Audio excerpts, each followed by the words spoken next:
बोला, कुणी काय विचारणार आहे का?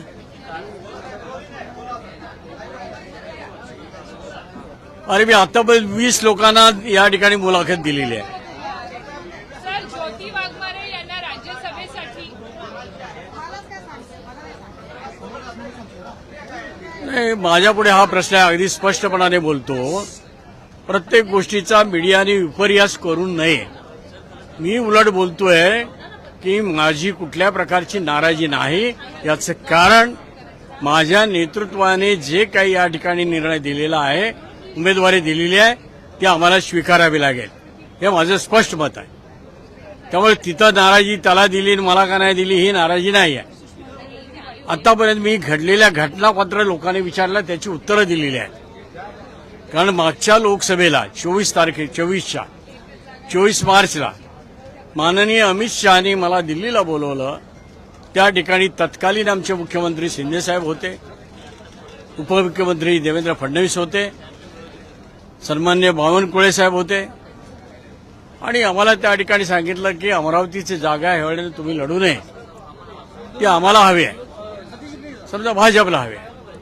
मी त्यांना सांगितलं माझी 6वी टर्म आहे, मी निवडून आलो तर मी त्या ठिकाणी कॅबिनेट मंत्री होतो, त्यामुळे त्यापेक्षा मोठं पद आम्ही तुम्हाला देणार आहोत, राज्यपाल. आणि तिथल्या तिथं आदेश दिला दोघांना, सीएम डेप्युटी सीएमला, तुम्ही असा प्रस्ताव राज्यपालांचा अडसोळ्यांचा माझ्याकडे आत्ता लेखी स्वरूपात द्या. आता या घटनेला येणाऱ्या 24 तारखेला 2 वर्ष होत आहेत. मधल्या काळामध्ये 2 वर्षामध्ये 10 राज्यपाल नियुक्त झाले, परंतु आम्हाला दिलेला शब्द पाळलेला नाही. ही नाराजी का असू नये? ही संपूर्ण झालेल्या घटनेविषयीची नाराजी आहे. आज काय घडलं त्याच्याविषयी नाही आहे.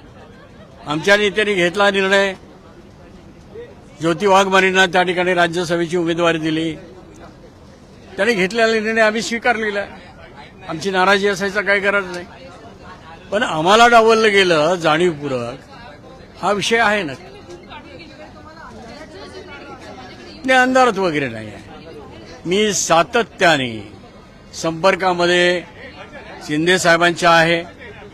2-3 वेळा अमित शहा साहेबांची भेट घेऊन ह्या गोष्टी त्यांच्या लक्षात आणून दिलेल्या आहेत. आता तरी सुद्धा जर त्याचा दखल घेतली जात नसेल तर कुणाला दोष द्यायचा? आपल्या नशिबाला. आणि म्हणून जीवन हे जगत राहायचं आहे. जे शक्य आहे ते प्रामाणिकपणे करत राहायचं आहे. ते केलेलं आहे. माझ्या भूतकाळामध्ये मी केलेलं आहे. 5 वेळा मी खासदार म्हणून निवडून आलेलो आहे. 6 वेळा संसदरत्न पुरस्कार मला मिळालेला आहे. स्पीकर पॅनेलवर मला काम करण्याची संधी मिळालेली आहे. शिवसेनेचा गटनेता म्हणून काम करण्याची संधी मिळालेली आहे. अर्थ राज्यमंत्री म्हणून काम करण्याची अटलजीच्या गव्हर्नमेंटमध्ये संधी मिळालेली आहे. आणि त्या पलीकडे केमिकल फर्टिलायझर कमिटीचा, स्टँडिंग कमिटीचा अध्यक्ष म्हणून 5 वर्ष मी काम केले. माझ्याकडे पुंजी जी आहे ती भरपूर आहे, ज्यामध्ये मेरिट आहे, ज्याची दखल संपूर्ण देशाने घेतलेली आहे.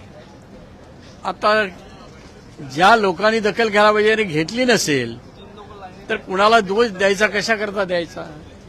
नाराजी कुणाविषयी प्रकट करायची? घडलेल्या ज्या काही घटना आहेत त्याविषयी नक्की अंतर्मनामध्ये एक नाराजी असते, असा विषय.